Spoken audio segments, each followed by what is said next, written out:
Hello, winning women. It's Letitia. Okay, so I have my phone horizontal, and y'all know I be bugging out, like my eyes be looking all crazy when I have my phone like that.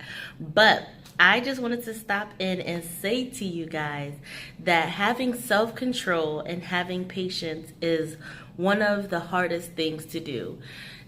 Why are they hard to do? Because they are uncomfortable.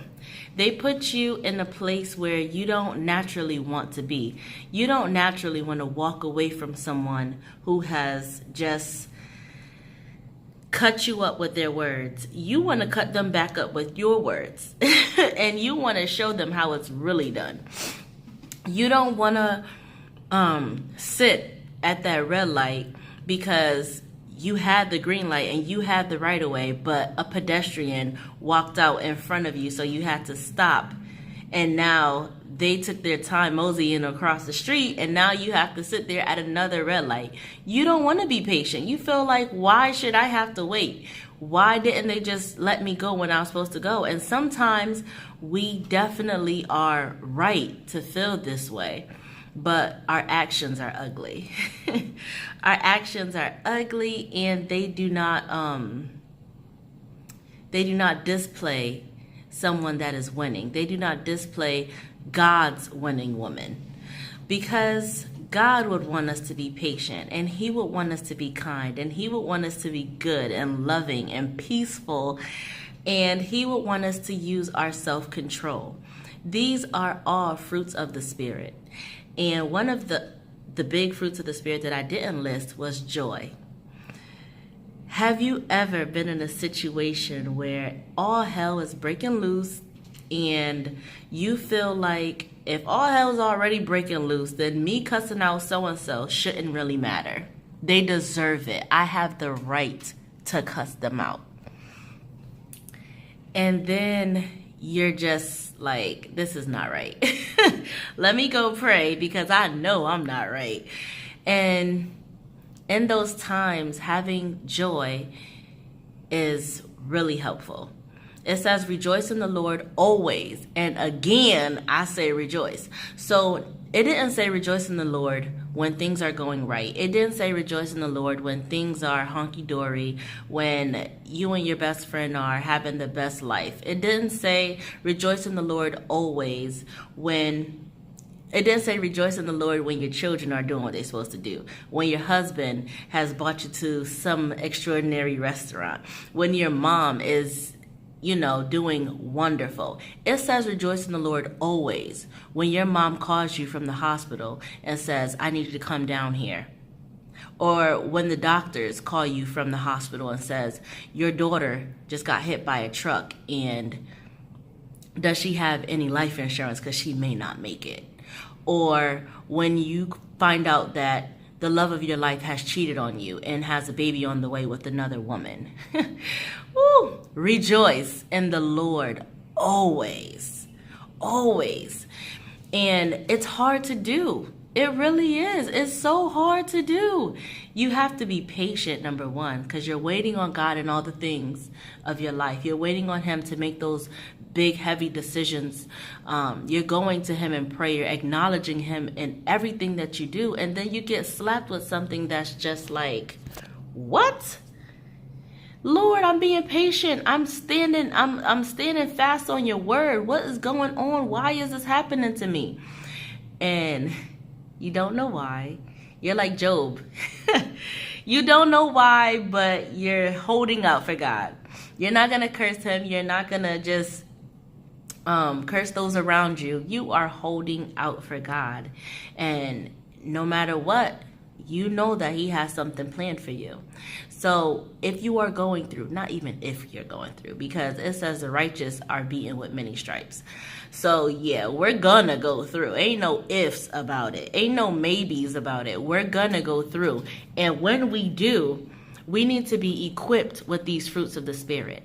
If you do not have the fruits of the Spirit, which you will not, develop overnight, it needs to be something that you're working towards. Just like a tree doesn't grow all of its fruit in one night, and you wake up, plant the tree And then you wake up the next morning and there's peaches everywhere. You about to take a good bite out of those juicy peaches. No, absolutely not.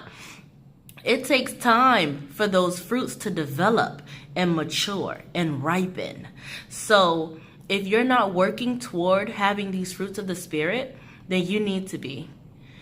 Because the devil has already matured in his schemes, in his lies, in his plans to attack and destroy your life. And so it's only right that we get our tools and we sharpen them so that we can be right for God. And the devil is gonna throw every and anything at us. And it's gonna be hard to be loving. It's gonna be hard to have joy. It's gonna be hard to be peaceful. It's gonna be hard to be good and kind and gentle and humble and patient. Oh, it's gonna be hard to have self-control. That's one of the hardest things to have. It's like, what? Man, I was about to choke you out. You ain't even know it. So you have to be patient and, just put aside pride. That's a real big downer. As a woman, I take pride in my appearance. I take pride in my knowledge of things, because I feel like I have to work so hard for people to understand I am smart. I'm not just a pretty little face that you can look at or some eye candy. No, respect me. So I take pride in everything that I do just because I know that I have to work super hard to get the respect. No, being humble is where it's at. Although it may feel like you want to just be like, look at me, I'm better than you. That's where that self-control comes right back in. Like, you better control yourself. Control yourself. So I just wanted to come and talk to you about that and let you know that it is possible to have self-control. It is possible to be patient. And it is possible to rejoice in the Lord no matter what you're going through, no matter how long you've been going through it. And just know that God does not withhold any good thing from you. Not one thing.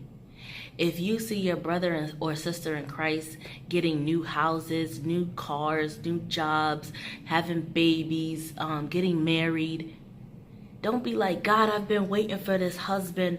Where is he? Why are they getting married and I didn't get married yet? And then you just go out and find a random and he's like, hey girl, what's your number? And you like, there you go, my husband. Yes, Lord, you came through, God.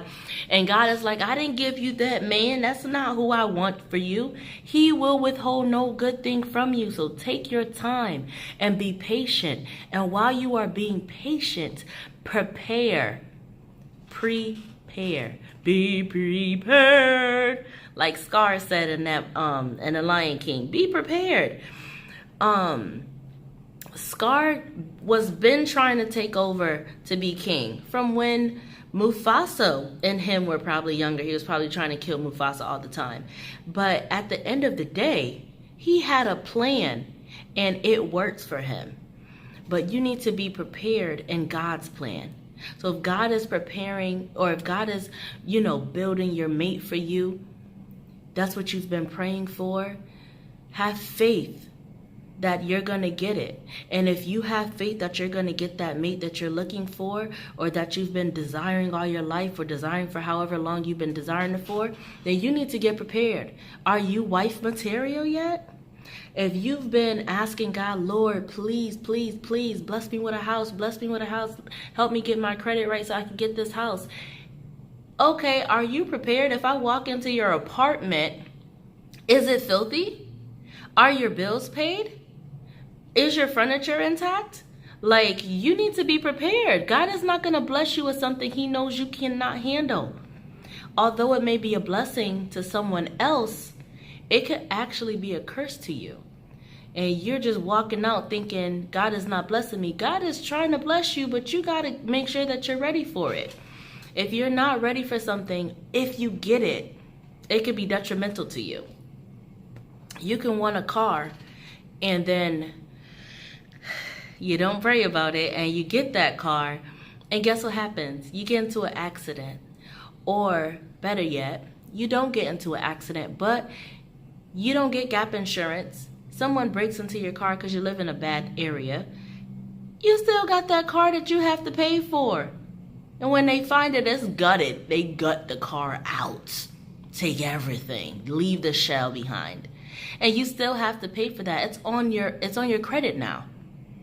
So when you are saying to God what you want and you're giving him all your prayers, because he says to come to him with prayer and supplication, so you're doing that, make sure that while you're praying, you have faith that he will make it so, and he will give you his best because you are his daughter. And no father's going to give their daughter subpar. No father's going to give their daughter mediocre. Not a good father. Not my good father, Jesus. Not Jesus. My Father God. He's not going to give me subpar or something that's, Lord, what in the world? He's not going to give you something that looks shady and it's messed up. He's going to give you the best if you wait for the best. So be patient, although it may be hard. Have self-control and show that you can wait for it and you can wait on God.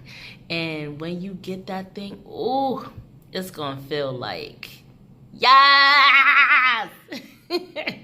Yes! That's how you're going to feel.